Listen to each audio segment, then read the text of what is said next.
Okay.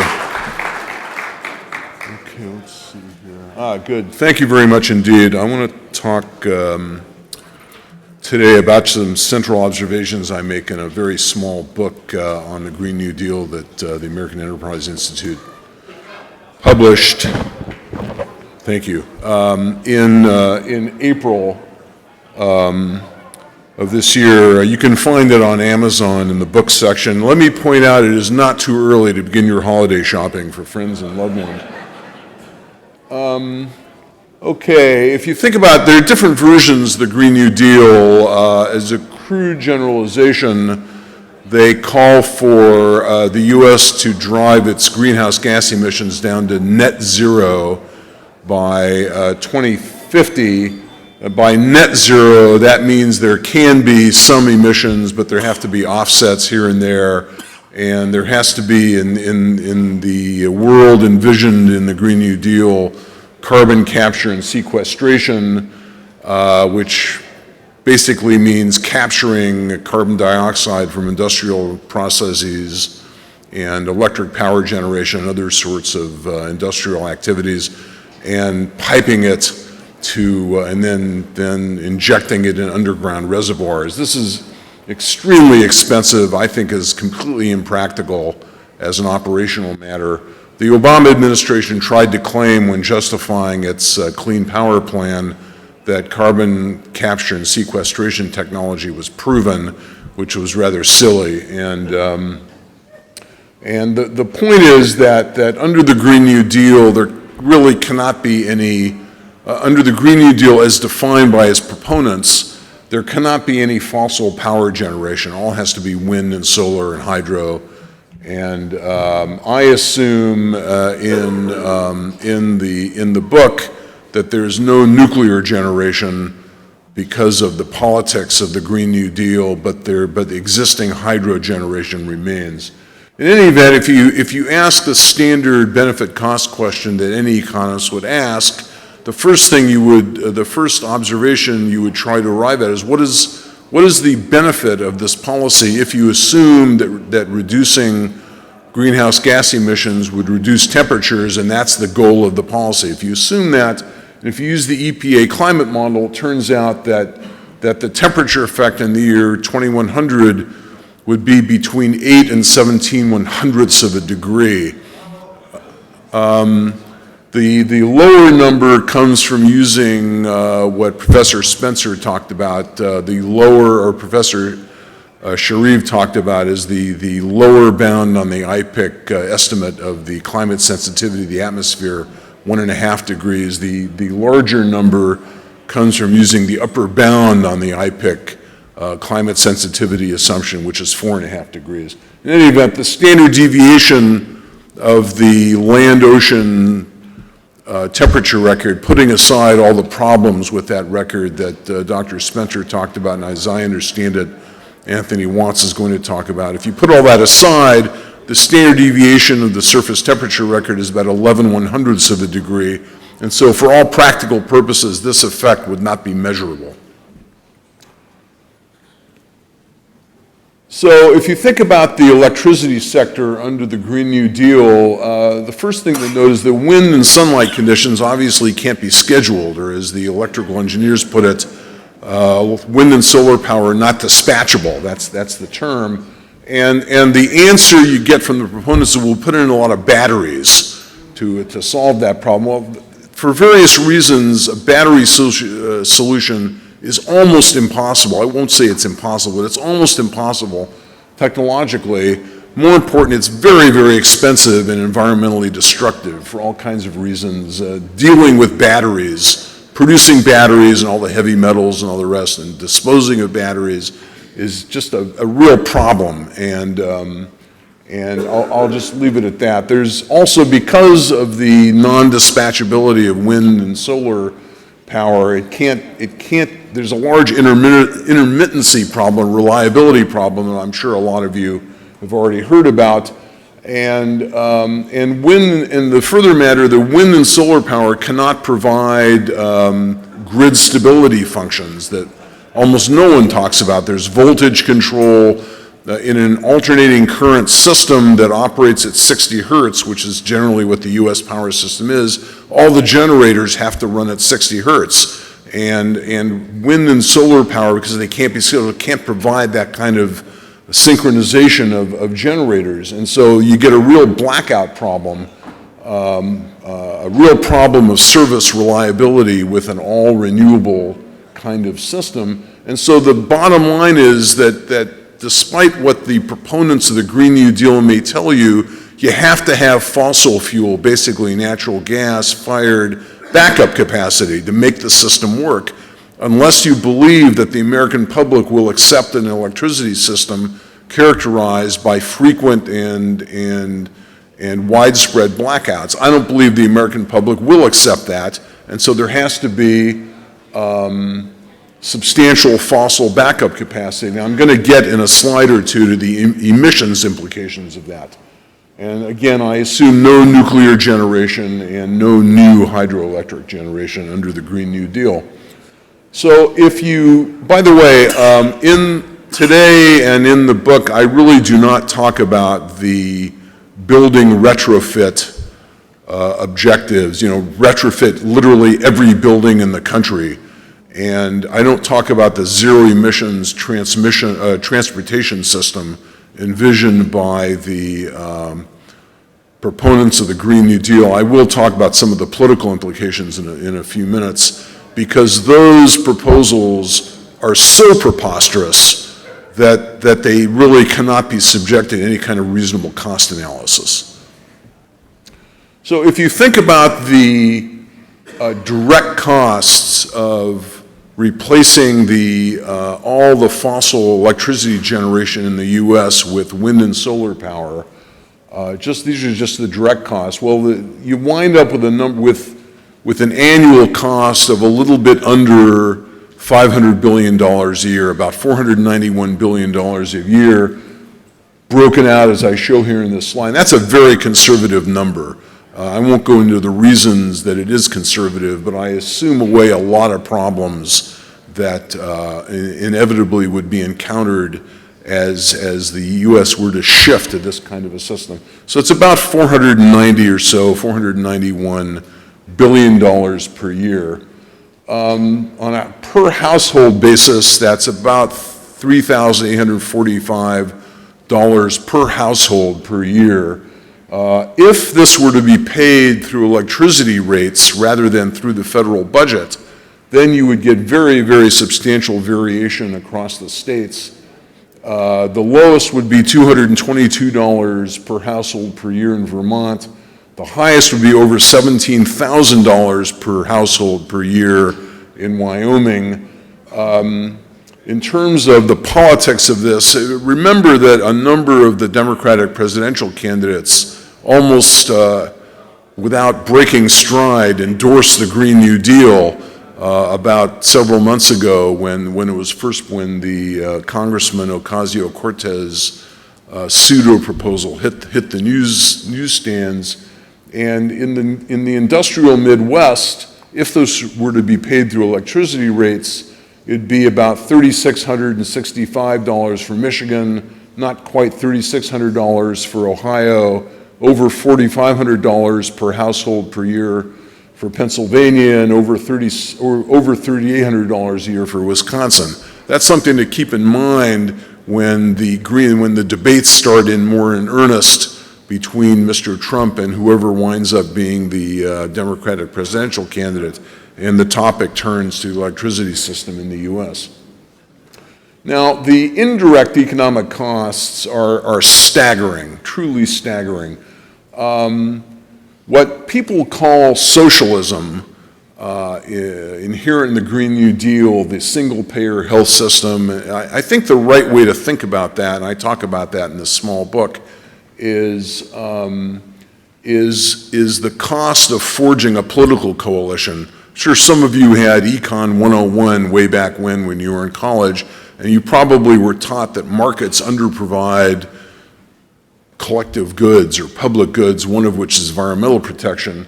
Well, it turns out if you think through a sensible theory of government behavior, government underprovides collective goods too, which is why a lot of collective goods that government provides have to be combined with pork. Well, my interpretation of what a lot of people are calling socialism is the pork that you have to add to the Green New Deal to get the political system to adopt it.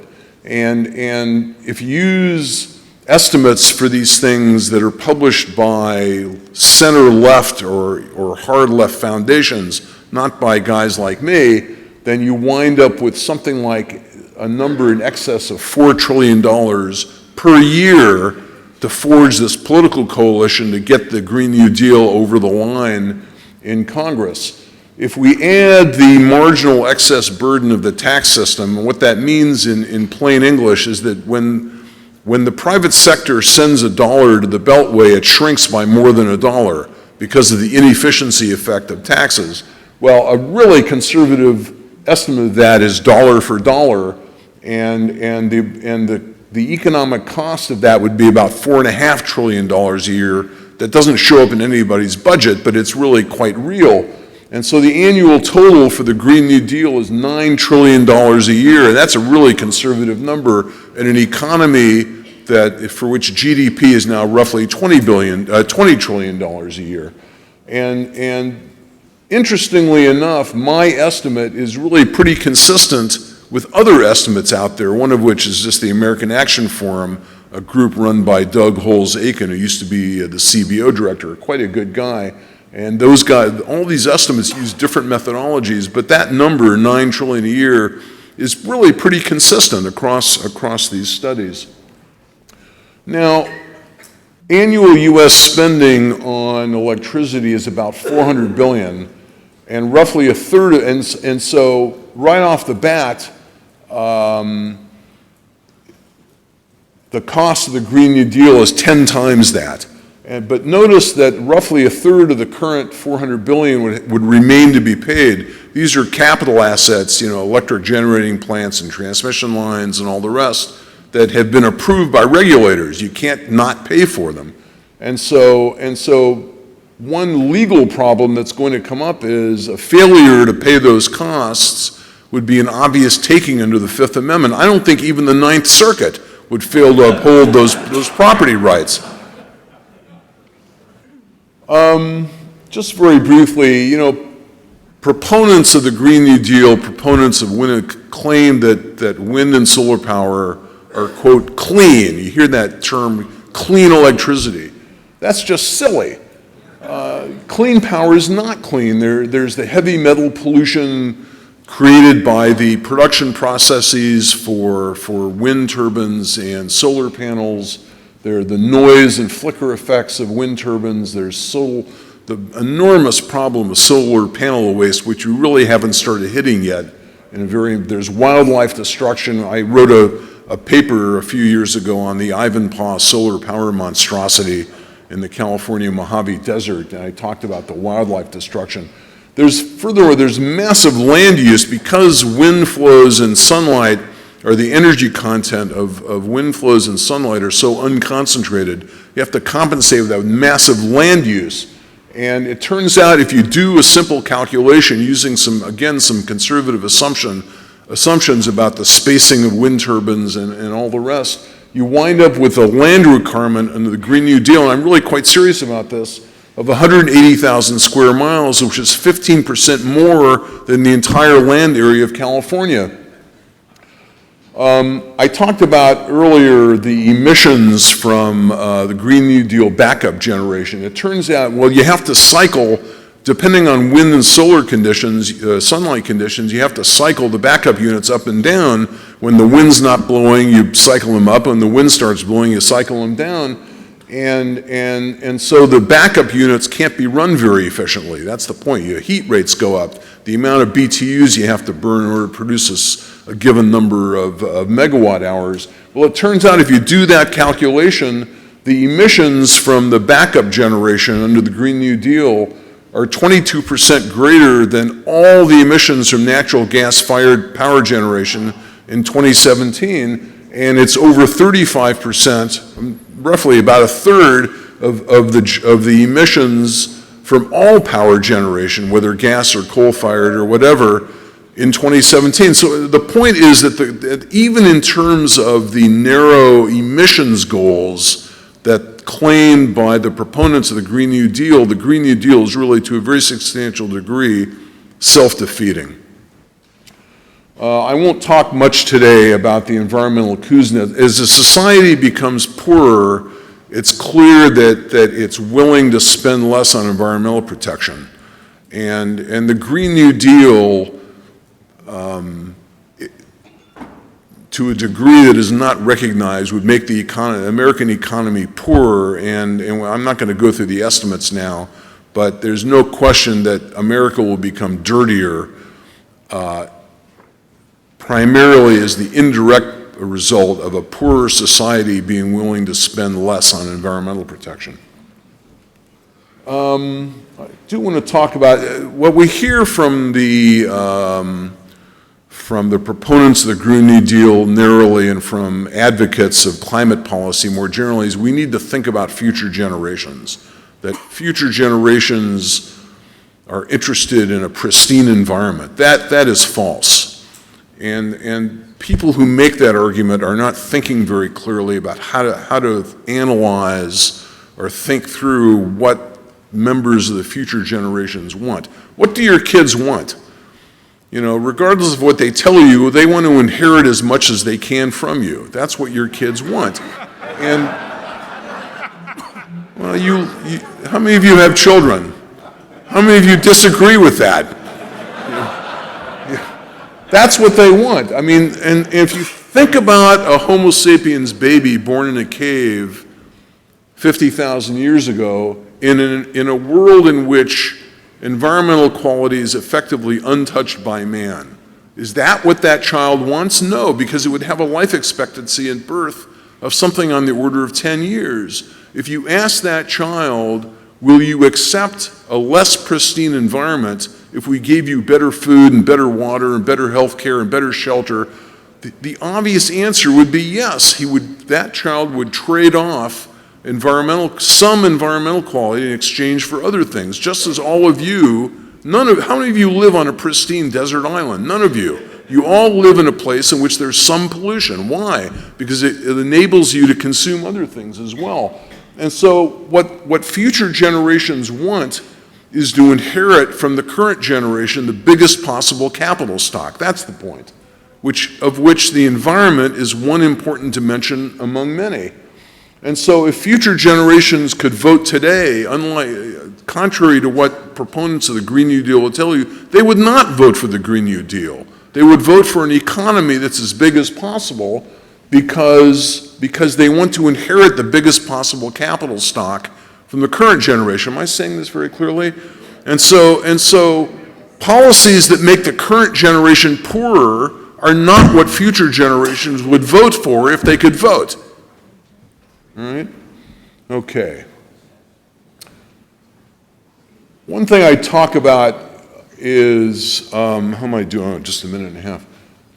The anti-human core of the Green New Deal. I started talking about this years ago when I wrote an essay for Real Clear Markets, springtime for the Rockefellers, because they announced they were divesting from fossil fuels. If there's any irony in the world, that's it. The Rockefellers.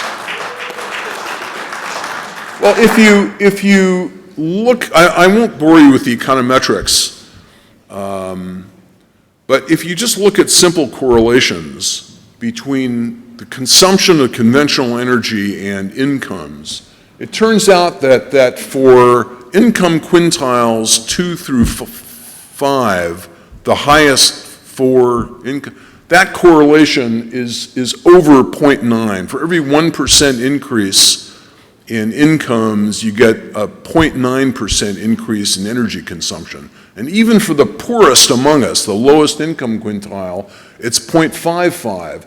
And so the point that has not been mentioned very much is that if conventional energy is bad, which is the basic philosophical position of the environmental left, then that means rising incomes are bad too, because it's rising incomes that induce people to demand more energy, right?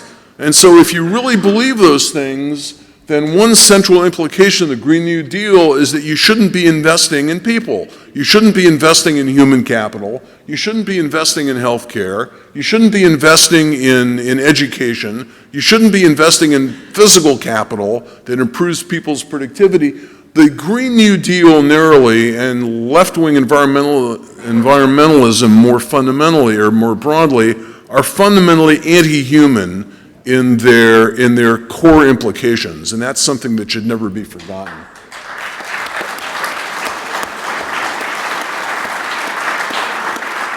How am I doing here? I think this may be the last slide. So, just very briefly on the authoritarian implications of the Green New Deal. How many of you from California?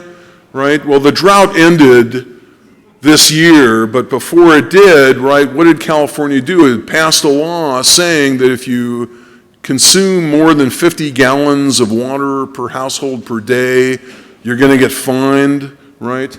Well, that is a harbinger of things to come under the Green New Deal, because what the Green New Deal necessarily carries with it is energy rationing, which means a politicization of the energy market. And so that means the government has to keep track of what does a smart grid mean? The leftists love smart grids. A smart grid means that the government can track your energy use literally on a minute-by-minute basis. That's what that means. And so the authoritarian implications of the Green New Deal are not to be ignored. There's control of land use, the zero emissions transportation mandate means that the government basically can control where you go. That's what that means, because the only vehicles that the environmental left will ever support are the ones that can't actually take people anywhere. And there's a massive wealth transfer from rural, exurban, et cetera, et cetera, et cetera. And thank you very much indeed.